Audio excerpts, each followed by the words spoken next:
Para compreenderem as Escrituras, vamos continuar estudando o Evangelho de Lucas, capítulo 1. Vamos estudar agora a partir do versículo de número 5. No tempo de Herodes, rei da Judéia, havia um sacerdote chamado Zacarias, que pertencia ao grupo sacerdotal de Abias. Isabel, sua mulher, também era descendente de Arão. Estamos aqui então no relato de Lucas, o qual procurou com bastante esmero, com bastante detalhe, pesquisar a respeito dos fatos que haviam acontecido a respeito de Jesus como Messias, ao qual ele estava instruindo Teófilo e procurava assim trazer mais detalhes sobre essa história para que Teófilo tivesse absoluta certeza, através do conhecimento da palavra, daquelas coisas que lhe estavam sendo ensinadas. Então Lucas procura voltar ao tempo. Ele mesmo diz que fez esse trabalho de uma forma ordenada e que vai estar relatando esses fatos desde lá de um momento em que ele acha propício, em que ele acha importante destacar a tudo visando o anúncio de Jesus como Messias, o seu ministério, a razão da sua vinda. Então, para o entendimento de Teófilo, para que ele tivesse absoluta certeza daquela palavra que lhe estava sendo ensinada a respeito de Jesus. Então, ele cita aqui que foi no tempo de Herodes como rei da Judéia, para ficar um tempo realmente específico, determinado, conforme costume da época, determinar os tempos de acordo com a mudança dos reis e de acordo, então, com o período do exercício do poder daquele rei, daquele monarca. Então, ali, os fatos se colocavam dentro deste período, como uma determinação histórica. Havia um sacerdote chamado Zacarias, que pertencia ao grupo sacerdotal de Abias. Então havia toda uma escala.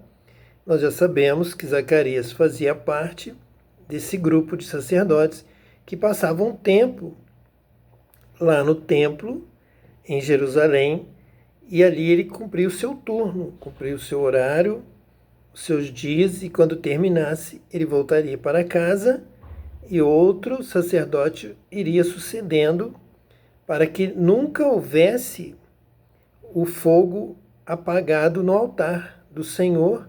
Alguém tinha que oferecer o sacrifício que as pessoas traziam e alguém tinha que zelar, cuidar do templo e dos princípios, dos preceitos relacionados ao templo. Sua mulher, Isabel, também era descendente de Arão. Então nós vemos aqui que ele está trazendo um fato histórico relacionado à Torá, relacionado ao templo, relacionado a Davi. Então, este casal, Zacarias e Isabel, serão os futuros pais de João Batista. Então, é muito importante para Lucas fixar o tempo, o espaço e também a tradição de quem eles eram descendentes. Eles vêm da família de Arão, são família sacerdotal, então tem um certo nível de conhecimento da Torá, da lei, da palavra, tem uma vida dedicada a Deus, e para ele isso tudo vai propiciar essa escolha deste casal, Zacarias e Isabel, para a obra que ele está se iniciando para a revelação do Messias de Israel. Versículo 6. Ambos eram justos aos olhos de Deus, obedecendo de modo irrepreensível a todos os mandamentos e preceitos do Senhor. Então não é à toa que Lucas faz esse destaque. Ele está realmente referendando a prática da obediência a todos os mandamentos e preceitos do Senhor, porque isso agrada a Deus. Então, todo o procedimento, ambos eram justos aos olhos de Deus. Então, todo este procedimento da prática da justiça, de uma vida justa, obedecendo a Deus de modo irrepreensível a todos os mandamentos e preceitos do Senhor, é essencial. Então Deus chama, muitos são chamados, mas poucos são escolhidos. Os escolhidos de Deus são os que se esmeram na prática dos mandamentos, na obediência, de modo irrepreensível a todos os mandamentos e preceitos do Senhor. Então, realmente, esse versículo não é em vão. A palavra de Deus não é em vão. O ensino também, estar aqui registrado isso para Lucas, lhes dá essa condição de serem escolhidos para essa obra, para que João Batista viesse a ser gerado ali, no meio da família, justamente deste casal, Zacarias e Isabel. Então, o caminho de Deus é um caminho perfeito, é um caminho que os justos andam por ele. Os justos obedecem a Deus. Os justos se esmeram na prática das obras de Deus, na obediência dos mandamentos e preceitos do Senhor. Não querem pecar contra Deus de forma alguma. Querem realmente louvar a Deus, agradar a Deus, obedecer a Deus, têm amor a Deus. Então isso tudo faz essa diferença, fez esse destaque para dizer que realmente Deus está com os olhos à procura, vendo, encontrando, buscando os justos que estão sobre a terra. Os que temem, os que tremem diante da sua palavra. Quando a gente faz isso, quando nós entramos neste propósito, realmente Deus abençoa, Deus escolhe, Deus chama, Deus capacita, Ele batiza com o Espírito Santo. Essa é a maior prova da fé. A fé é esse propósito, esse desejo de obedecer essa palavra que você ouve. Então, quando diz aqui, obedecendo de modo irrepreensível a todos os mandamentos e preceitos do Senhor, isso quer dizer que Zacarias era um homem de fé. Era um homem que tinha toda a condição, pela fé, de ser batizado com o Espírito Santo e Deus realizar uma grande obra na sua vida, dar poder, tanto a Zacarias quanto a Isabel, dar o poder do Espírito Santo para que a obra de Deus fosse feita, a palavra de Deus fosse ensinada, fosse também vivida somente pelo poder do Espírito Santo. Então, nós vemos aqui que quando nasce no nosso coração essa fé, porque ouvimos a palavra de Deus, ouvimos os mandamentos, ouvimos os preceitos do Senhor, recebemos com fé, com toda a dedicação, de modo irrepreensível. Pode ter certeza que Deus te escolhe, que Deus te batiza com o Espírito Santo, porque Ele se agrada de você, se agrada do seu propósito, de adorá-lo, de servi-lo, de obedecê-lo, com toda sua força, com todo o seu entendimento, com tudo que você pode, da melhor forma possível. É nessa hora que Deus vai te batizar com o Espírito Santo, vai te capacitar para você cumprir este propósito, porque esse propósito está agradando a Deus. Essa fé que nasceu no seu coração ao ouvir a palavra de Deus, agrada a Deus. E Deus vem, Jesus vem e fazem morada em você, que é templo para a habitação de Deus. Você já foi criado neste propósito, de um momento, um dia, em um período, nesse nosso período agora do batismo com o Espírito Santo, Deus habitar em nós e andar conosco até a terra prometida, quando então veremos face a face. Versículo 7. Mas eles não tinham filhos, porque Isabel era estéril e ambos eram de idade avançada. Então Deus estava preparando para eles um momento para que viesse essa concepção milagrosa e ficasse bem instituída ali a obra de Deus, o início, o precursor do Messias, daquele que batiza com o Espírito Santo, do Cordeiro de Deus que tira o pecado do mundo, da obra que Deus realizou através de João Batista. Então, este casal abençoado estava realmente sendo preparado para este tempo, para este momento de Deus em suas vidas. Versículo 8. Certa vez, estando de serviço o seu grupo, Zacarias estava servindo como sacerdote diante de Deus. Então é também importante aprendermos a respeito do sacerdote, ele não estava ali sozinho, ele tinha o seu grupo, era o grupo do sacerdote, do sumo sacerdote Abias, era o grupo sacerdotal de Abias, então formavam uma equipe, iam revezando, alguns ficavam ali aguardando o seu momento, sua hora, para estarem trabalhando como sacerdotes. Então mostra ali a comunhão, a vida em grupo, a vida social, e não uma vida isolada, da qual vivia Zacarias, viveria ali no templo, ele apenas sozinho. Não, estava de serviço não apenas o Zacarias, mas o seu grupo de sacerdotes iam revezando, iam conversando, iam tendo momentos propícios, momentos de amizade, momentos de compartilhar a palavra, de se dedicar à obra de Deus e também de ter o seu momento para se distraírem, para estarem alegres, para estarem em confraternização, em comunhão sagrada ali, junto à obra de Deus, junto ao templo, no serviço a Deus. Zacarias fazia parte desse grupo. E Zacarias estava servindo como sacerdote diante de Deus.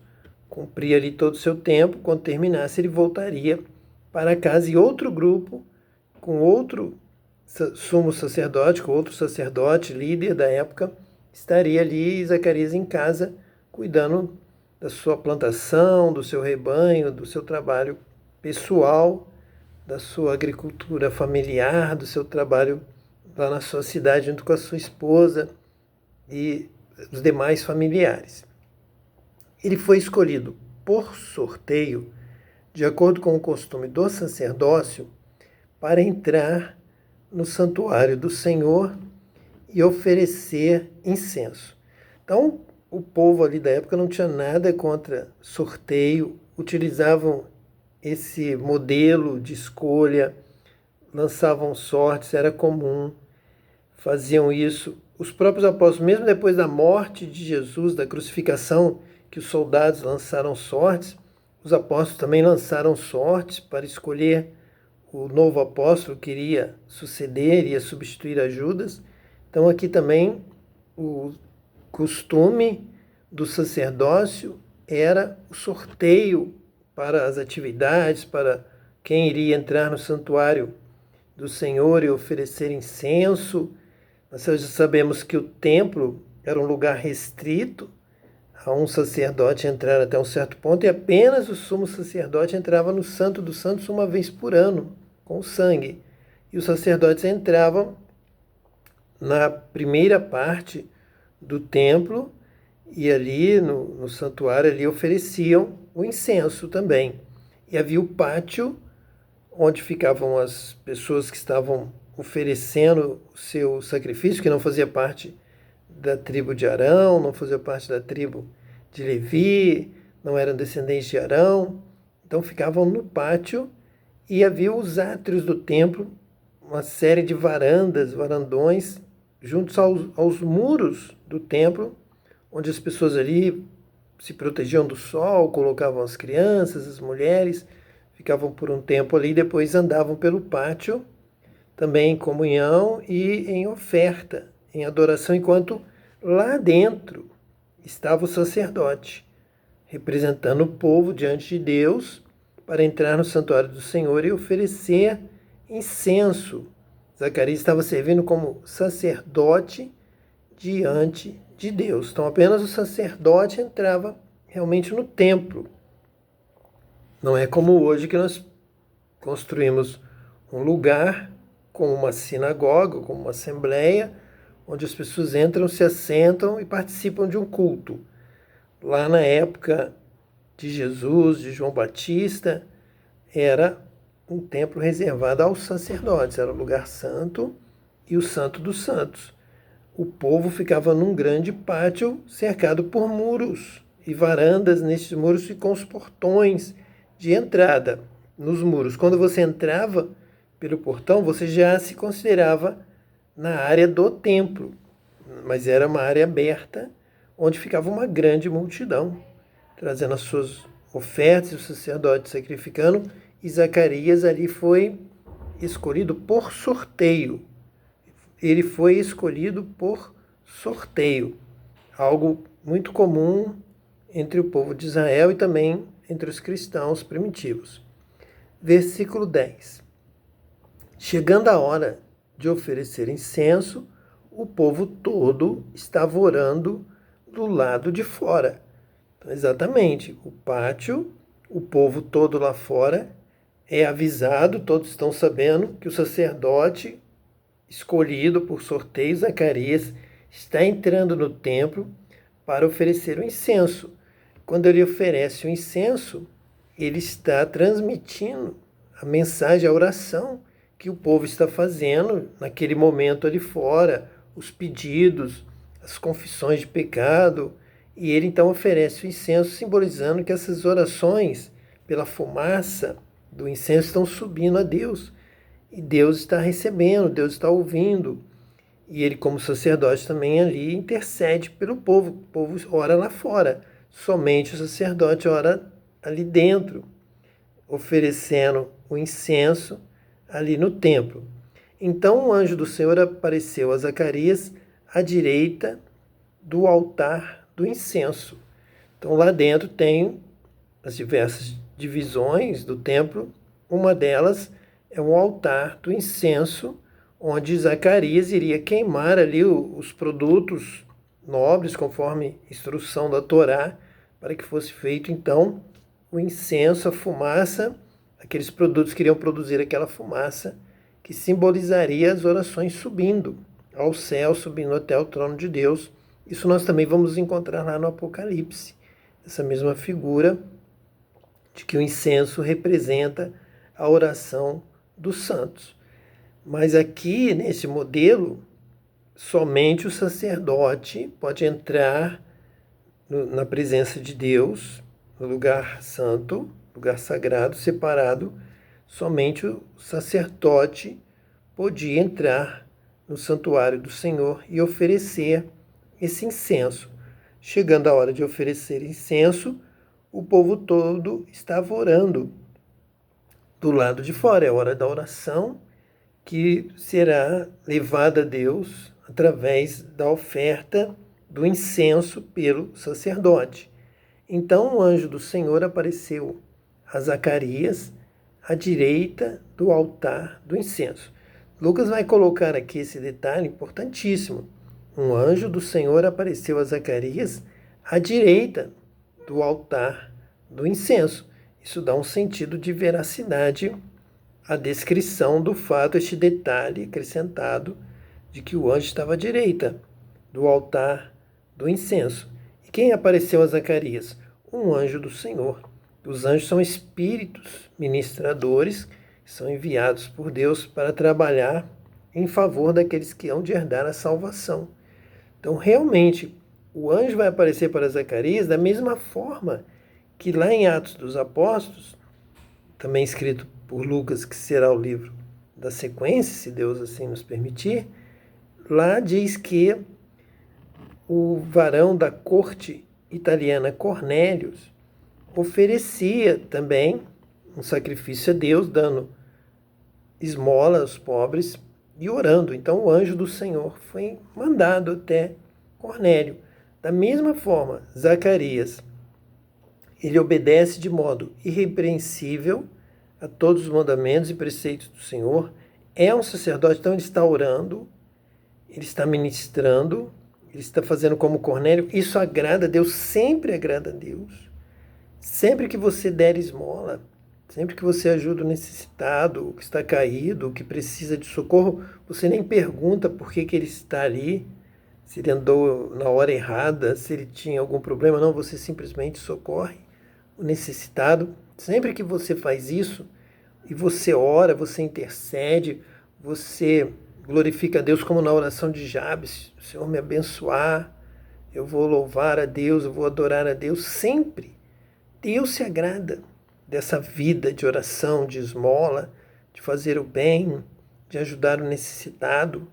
Então, Zacarias, Isabel eram justos diante de Deus, obedecendo de modo irrepreensível a todos os mandamentos e preceitos do Senhor, e consta dos mandamentos de Deus socorrer o irmão aflito, necessitado, levar a sua oferta, como a viúva pobre levava sua oferta ao templo, porque ela obedecia os mandamentos do Senhor. Então, da mesma forma, Isabel, Zacarias, com certeza aqui está nos dizendo que eles obedeciam de modo irrepreensível a todos os mandamentos e preceitos do Senhor. Quer dizer que eles faziam bem, ajudavam os pobres, davam esmola constantemente e oravam. Uma coisa não vai impedir a outra. Não é porque alguém dá ênfase à esmola que ele não vai orar, ele acha que só a esmola é suficiente. Não é porque alguém vai orar que ele vai achar que não pode dar esmola, senão estaria caindo da graça por sentir que é obrigação de quem teme a Deus, de quem ama a Deus, amar ao próximo também como a si mesmo. Então isso é um engano, isso é um ensino mal executado. São ventos de doutrina, são doutrinas de homens claramente que não foram batizados com o Espírito Santo, então não tem esse poder para dar esmola, socorrer o necessitado, orar, falar em outras línguas, ter dons de discernimento de espírito, de cura, de revelação, de ciência, de sabedoria, como Salomão recebeu. Todos os dons de todas as pessoas, todos os profetas citados no Antigo Testamento, você pode ter. Hoje, se você for batizado com o Espírito Santo e ajudar o necessitado, ajudar o fraco, socorrer o caído e ser uma bênção, ser usado com todo o poder do Espírito Santo. De maneira nenhuma uma coisa impede a outra. Você não precisa fazer uma coisa e omitir a outra e deixar de fazer a outra. Você deve fazer tudo como Zacarias e Isabel, obedecendo de modo irrepreensível a todos os mandamentos e preceitos do Senhor, tendo fé, clamando a Deus, orando, como nós estamos aqui observando. Então, um anjo do Senhor apareceu a Zacarias, à direita do altar do incenso. Então, no somatório de toda a vida de Zacarias, de Isabel, como justos, Deus os escolheu e mandou o anjo, como mandou para Cornélio, como manda, nós vamos ver aqui a aparição do anjo em outros momentos, do anjo do Senhor, para realmente estar ministrando em favor da salvação da humanidade, em favor do justo, da salvação, da bênção, do livramento do justo. Então que Deus te abençoe, que você também seja batizado com o Espírito Santo, procure obedecer a Deus, procure amar a Deus, ouvir a sua palavra com fé e guardar e ter este propósito de ser justo, de ser correto, de obedecer da melhor forma que você puder a palavra de Deus, e Deus vai te abençoar. Deus será contigo, Deus vai te escolher e Deus vai te batizar com o Espírito Santo para que você seja uma bênção nesses dias para a glória de Deus. Que Deus te abençoe hoje e eternamente. Em nome de Jesus, o Messias. Amém.